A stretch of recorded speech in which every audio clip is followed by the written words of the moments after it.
Hello everyone, welcome back to my channel NCRT series. Today we are starting with a new chapter, that is chapter 1 history, what, where, how and when. What can we know about our past? Okay, what can we know? We can know what people used to eat and kinds of the clothes they used to wear, and about the life of the farmers, how rulers used to live, hunters used to live, the life about the herders, merchants, priests, and we could know about the types of the games children used to play. We could know about the times of the stories they heard. We could know about all these things about our past.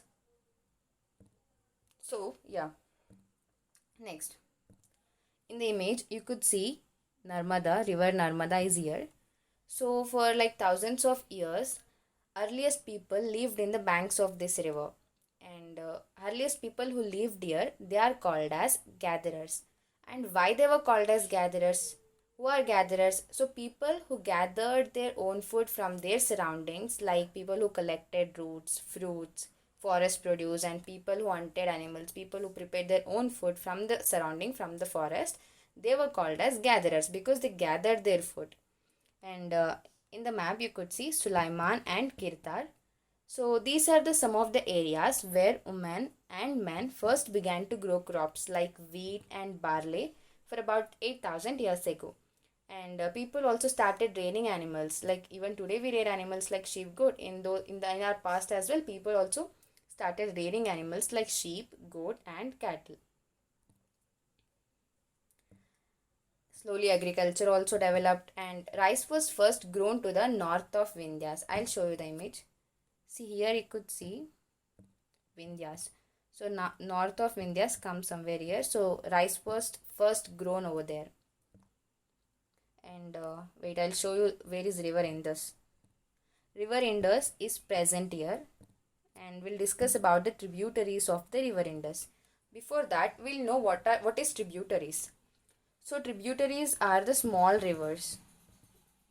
They flow into the larger rivers. So what are tributaries? They are the smaller rivers that flow into the larger rivers.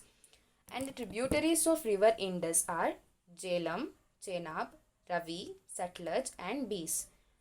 So 4,700 years ago, earliest cities were present in the banks of these tributaries.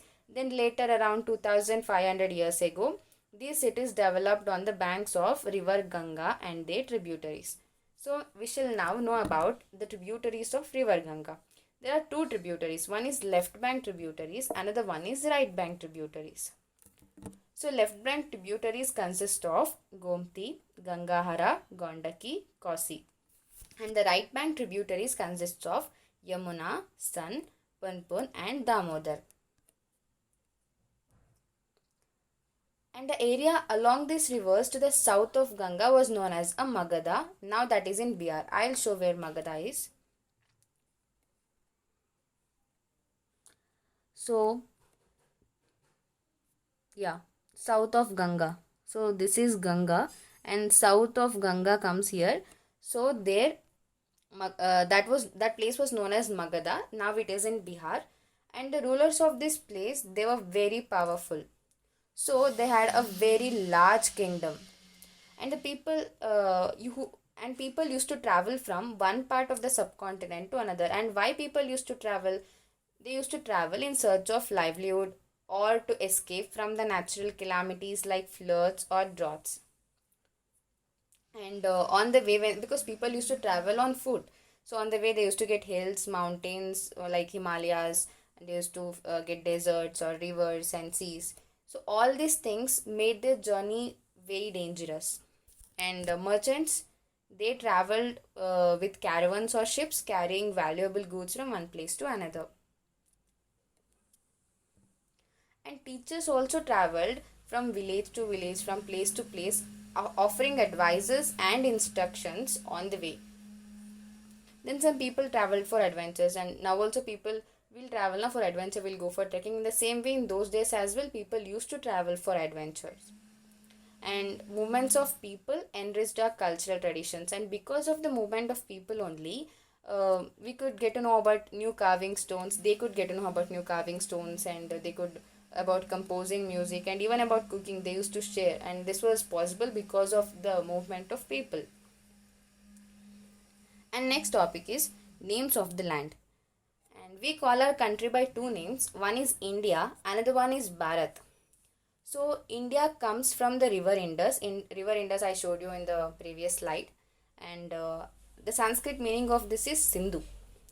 And Iranians and the Greek people, they used to call this river Indus as Hindos or Indos. And the land which was to the east of the Indus river, that is called as India. And the name Bharatha means a group of people, and this name is present in the Rig Veda. Next, finding out about the past. So how could we know about the past? We discussed in the beginning of the chapter that what and all we could know about our past, but how? We could know about our past through manuscripts. So what are manuscripts? Manuscripts are those which are written by hand, and it is taken from the Latin word where manu meaning hand, and these were usually written on the palm leaf or on the bark of the tree that is called birch, and that grows in Himalayas. And these manuscripts, they are preserved in temples and monasteries where monks live. And these manuscripts consist of religious beliefs and practices people used to follow, and life of the king, like how king ruled, and medicine and science, about the poems people used to use, and plays. So all these manuscripts consist of all these things. And even many of these manuscripts were written in Sanskrit, and others were written in Prakrit and Tamil. Prakrit was the language used by ordinary people in those days. And we could also know about our past through inscriptions. So what is inscriptions? Writing something on relatively harder surface like stone or metal. I'll show you the image of that. So you could see the inscription, and this inscription is made by Ashoka. Then we shall see what is archaeologist. Who are archaeologists? So archaeologist is a person who studies human history and prehistory through the excavation of sites and the analysis of artifacts and other physical remains. So archaeologist is someone who studies about the remains of building, or remains of building which is made up of stone and brick and paintings and sculpture, and used to find things like by looking at the tools, weapons, pots, pans, ornaments people used to use those days. So they used to study history by looking at these things. Next, who are historians? Historians, they are the scholar who study about the past. So the persons who study about the past, they are called historians. Very simple. Next, one past or many. See, our country India doesn't have one past. Each person have a different past. In the same way, life of herders and farmers was completely different from that of the life of king and queens. They had a very different past. And life of merchants were different from that of the craftsperson. Next, what do dates mean? The years are counted from the date assigned to the birth of Jesus Christ. Who is Jesus Christ? Jesus Christ is the founder of the Christianity.